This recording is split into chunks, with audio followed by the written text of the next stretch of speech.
അതിൻ്റെ സംബന്ധിച്ചുള്ള ചർച്ചകൾ വരുന്നതേ ഉള്ളൂ.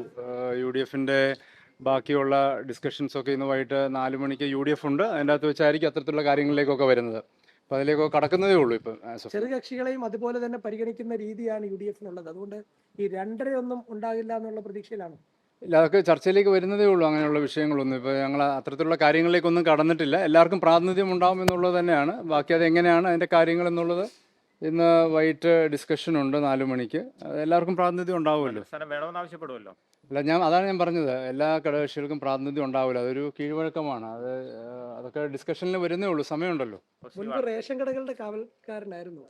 ഭക്ഷ്യവകുപ്പ് എങ്ങനെയായിരിക്കും ഇത്തവണ? അത് തന്നെയാണോ?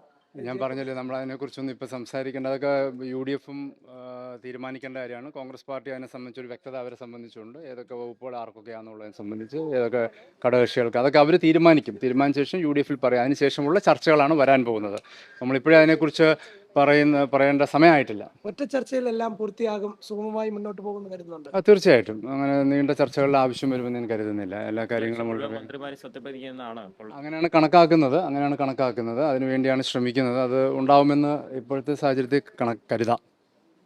മുഖ്യമന്ത്രി തീരുമാനത്തിലും ഹാപ്പിയാണ്? തീർച്ചയായിട്ടും അത് ഹൈക്കമാൻഡ് എടുത്ത തീരുമാനമാണല്ലോ. അതെല്ലാവരും സ്വാഗതം ചെയ്യുന്നൊരു തീരുമാനമാണല്ലോ. എല്ലാവരും ആഗ്രഹിച്ചിരുന്ന, അല്ലെങ്കിൽ എല്ലാവരും താല്പര്യപ്പെട്ടിരുന്ന ഒരു തീരുമാനമാണ്.